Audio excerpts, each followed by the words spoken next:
Welcome to the debate.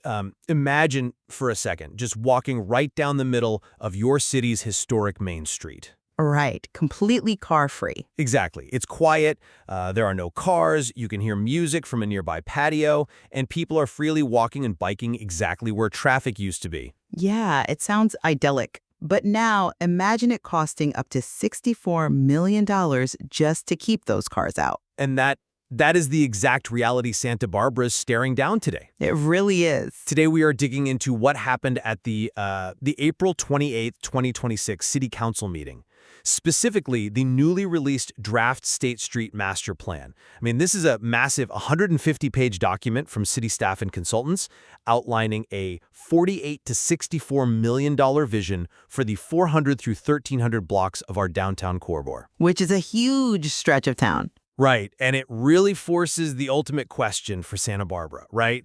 Do we take this once-in-a-century opportunity to permanently transform our downtown into a pedestrian-centric promenade? Or is this whole thing an endlessly expensive 6-year experiment that completely ignores how a historic Main Street actually functions? And, as a local who walks, drives, and shops downtown, I look at the fiscal fragility of our city right now, and I have to say, it is time to reopen State Street to cars. Okay, but... No, really, we have to respect our financial reality here. We need to support our local businesses that are struggling and, frankly, bring some actual functional normalcy back to this corridor. I see it completely differently. State Street absolutely must remain a pedestrian and bicycle-oriented promenade. Even at that price tag? Yes, because this isn't just about closing a road, It's a generational chance to create a beautiful, economically resilient, people-centered downtown that fits where the future of urban living is actually heading. But we really need to look at how this all started.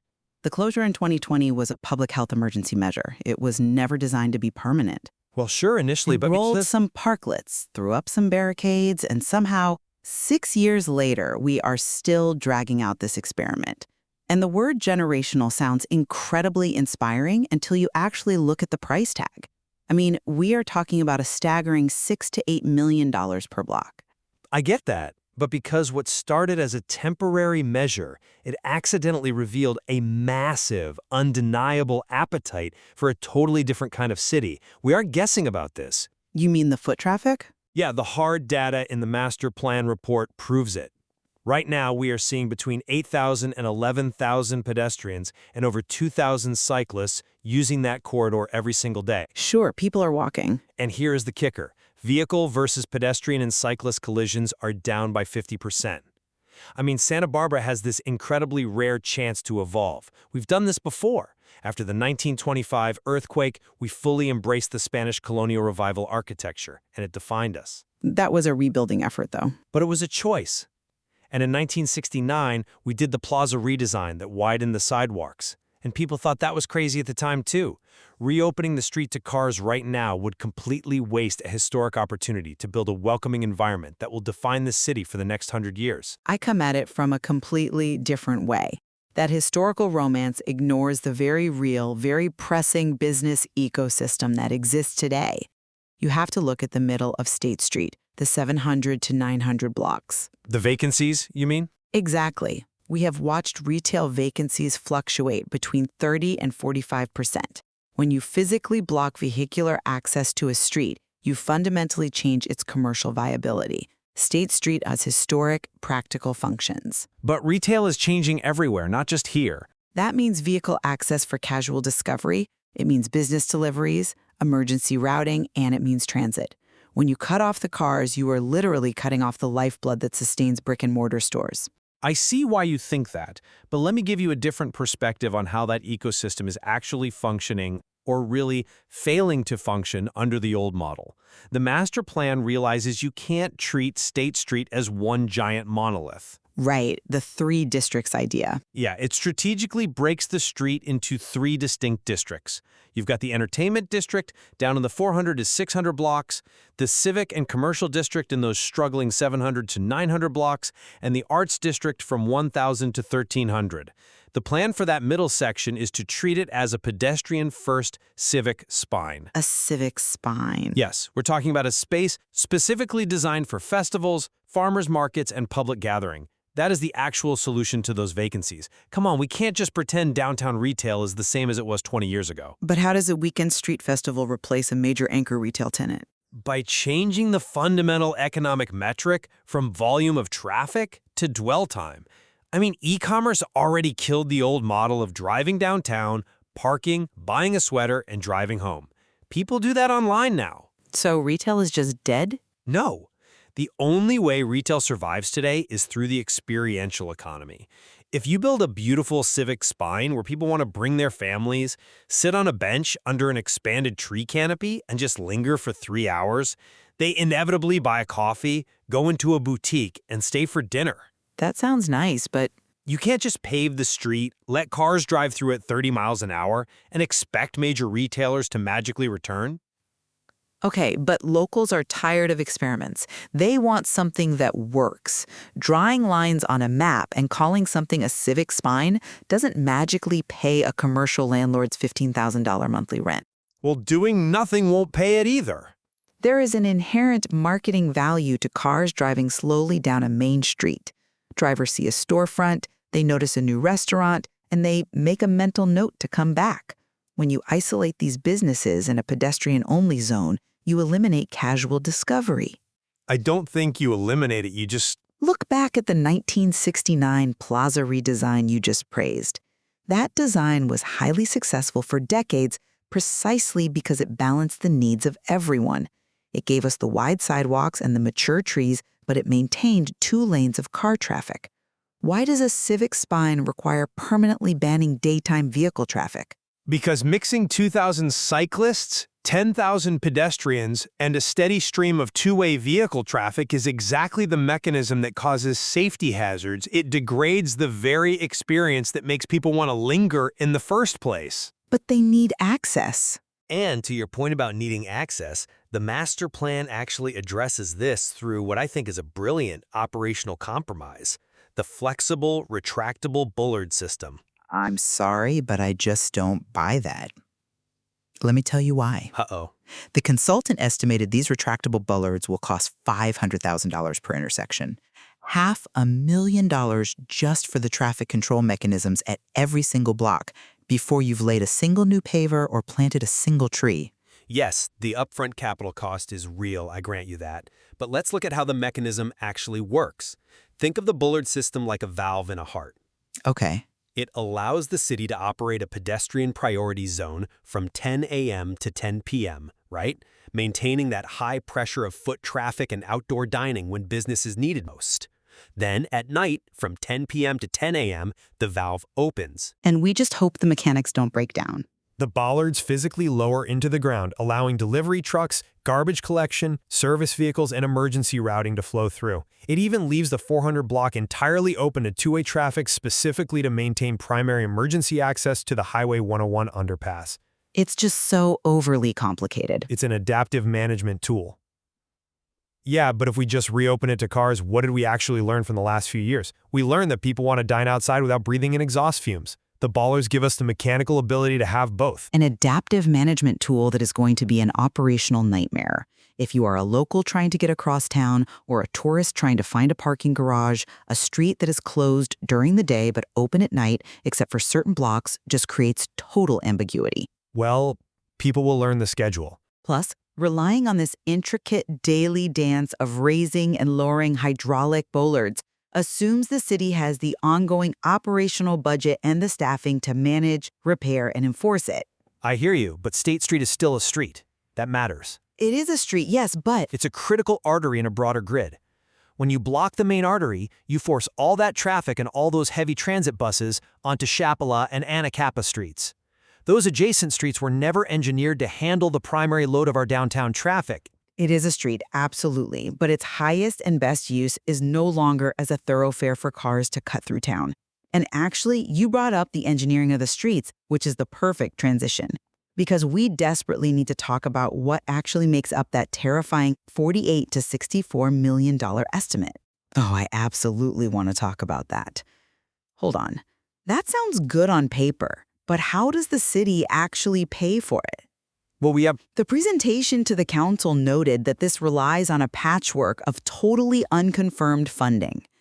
We are talking about relying on general obligation bonds, which essentially means asking local taxpayers to take on millions of dollars in debt. That's how municipal projects work, though. They want to chase state competitive grants like the Active Transportation Program and expand property assessment districts, which just taxes the property owners more. City staff openly admitted that our capital budget cannot cover this. We are facing a projected $8.7 million budget shortfall in 2026 and an even larger $14.6 million shortfall in 2027. We do not have the money to build a luxury promenade. That's fair, but going backward is not the same thing as fixing the problem. And here is the massive insight from the 150-page report that I think most people completely missed. We aren't spending $64 million on luxury pavers and trees. We're not. No! We are spending it because of unavoidable centuries-old deferred maintenance. The promenade is just the capstone. What do you mean? The source material is incredibly clear on this. Half of the estimated cost of this master plan, we're talking millions and millions of dollars per block, is just fixing what is broken underground. Santa Barbara has a 100-year-old stormwater system. Which is an issue, yes, but Did you know we don't even have a proper continuous stormwater connection between Carrillo and Ortega streets right now? The utilities under State Street are a fragmented, failing mess of water, sewer, gas, and fiber lines. okay, but if we have to spend $30 million just to fix the pipes and stop the street from flooding, why are we layering another $30 million of aesthetic promenade features on top of it when we are already in a deficit? Because you have to dig up the street anyway. I mean, if you are going to rip the asphalt down to the dirt to replace century-old pipes, it is financially irresponsible to just pave it back over exactly as it was in 1995. Is it though? Yes, and there's a huge strategic piece to this too, housing. Everyone across the political spectrum agrees we need more housing downtown. The plan explicitly notes the potential for 1,000 to 2,000 new housing units in the downtown area. Right now, there are less than 350 housing units in the core. Right, we need housing. But if we ever want to add those new residents, we have to increase the capacity of the utilities. The master plan calls for building a utilidor, a joint utility trench that consolidates all these lines. We cannot add housing without the utilidor, and we cannot fix the flooding without the stormwater upgrades. The permeable stone pavers, the expanded tree canopy, the pedestrian design, that is just the beautiful surface of a necessary, inevitable infrastructure upgrade. Okay, the utilidor makes logical sense from an engineering standpoint, yes. But have you considered the mechanism of how this is actually built? Let's look at the timeline. Phasing is definitely part of the plan. Phase 1 is supposedly years 1 through 3, focusing on pilot programs, bollard infrastructure, and chasing down those unconfirmed grants. Phase 2, the actual reconstruction and trenching of the central blocks, is years 4 through 6. Phase 3 is years 7 through 10. You're talking about a decade of rolling construction disruption. It's a big project, yeah. You're asking retail owners and restaurants who, remember, are already fighting just to keep their doors open amid 30% vacancy rates to survive 10 years of jackhammers, dust, utility relocations, and torn-up sidewalks. We saw what happened to foot traffic just with the recent Edison power outages downtown. That was rough, I admit. Now, imagine that level of disruption, block by block, for a decade. The sheer construction fatigue might permanently kill the very businesses this promenade is supposedly designed to save. The construction will be highly disruptive. There is absolutely no denying that. But the plan addresses the mechanics of this by recommending strict block-by-block sequencing. You don't tear up the whole street at once. Still, the noise, the access issues. You maintain pedestrian access to storefronts on the block being worked on, and the city pairs that with storefront activation grants and technical assistance for the small businesses. And again, let's look at the alternative. Which is a functioning street. If we don't do this, If we just let the cars back in today, we are still going to have to rip up the street eventually to fix the stormwater system. We are still going to suffer emergency utility repairs when the century-old infrastructure fails. The disruption is coming either way. But not all at once, under a massive aesthetic overhaul. But the master plan ensures that when the dust finally settles, we actually have a cohesive, modern downtown to show for it, rather than just returning to a 1960s traffic model that does nothing to help brick-and-mortar retail compete in the 21st century. But a traditional traffic model provides a predictable, safe environment, especially regarding accessibility. We need to talk about the ADA compliance of this shared space. Oh, accessibility is actually a huge focus of this plan. Well, when you mix pedestrians, families with strollers, and older adults with cyclists who are whizzing by at 20 miles an hour on electric bikes, it is a serious hazard. A traditional street with a distinct raised curb, a distinct sidewalk, and a distinct roadway naturally organizes human behavior. Everyone knows where they're supposed to be. Which is exactly why the master plan abandons the chaotic free-for-all we have right now and introduces rolled curbs. Rolled curbs? Yes, instead of a sharp, 6-inch concrete drop-off that acts as a trip hazard and limits wheelchair mobility, a rolled curb is a gently sloped edge. It creates a clear, tactile, and visual transition between the pedestrian areas and the central 20-foot travel lane where the bikes and emergency vehicles go. So it's still shared space, just with a bump? It highly organizes the space without building walls. You have the frontage zone, which gives 12 feet of space against the buildings for outdoor dining. You have the through zone, which guarantees at least 8 feet of clear, unobstructed path just for walking. And then you have the furnishing zone, where the trees and benches act as a natural physical buffer between the walkers and the cyclists. It's a beautifully engineered system. Organized perfectly in the architectural renderings, perhaps. But human behavior is incredibly messy. People wander, bikes drift out of their lanes, and without hard physical boundaries, a rolled curb is just a suggestion. Look, let me try to pull all of this together and summarize where I stand on this massive proposal. Go for it. To me, State Street is simply too important to our community's future to revert to the past. The accidental promenade of the last few years gave Santa Barbara a rare historic chance to build something far more welcoming, walkable, and economically resilient. Even with the risks. I completely acknowledge the very real implementation concerns you've raised today. The funding gap is daunting, the decade-long construction timeline is terrifying for business owners, and the utility challenges are massive. But the answer to those challenges is better planning, aggressive grant writing, and smarter phasing. The answer is not giving up on the broader vision. We cannot afford to let the fear of logistics rob us of a world-class downtown that will serve the next century of Santa Barbara residents. And, well, my summary is grounded entirely in the reality of what this city can actually sustain right now. State Street has always been the city's historic main street. It is not just a European plaza, and it shouldn't be treated as a temporary experiment any longer. Fair enough. The city absolutely must be practical, financially responsible, and brutally honest with itself about whether this closure is truly helping downtown businesses survive today.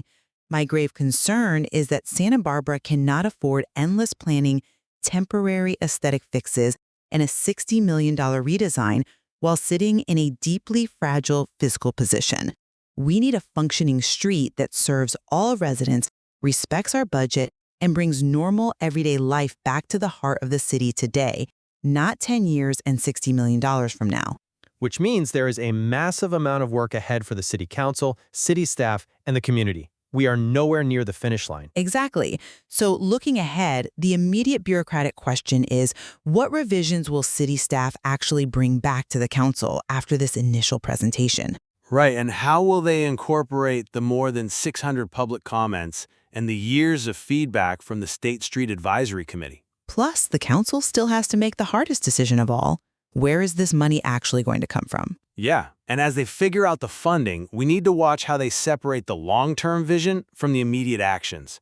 I mean, what parts of this 150-page plan are just conceptual goals for a decade from now, and what are the near-term Phase 1 actions they're going to break ground on? And we have to see how business owners, accessibility advocates, cyclists, and residents continue to shape the actual engineering of this street. Because ultimately, the foundational question remains completely open. Will State Street remain a permanent promenade, Will it fully reopen to cars, or will it become this complex hybrid model managed by retractable bollards? It's the decision that will define the city. So if you live here or you care about the future of Santa Barbara, you need to pay very close attention to the upcoming city council meetings. I suppose we will all find out soon enough what Santa Barbara really decides to build.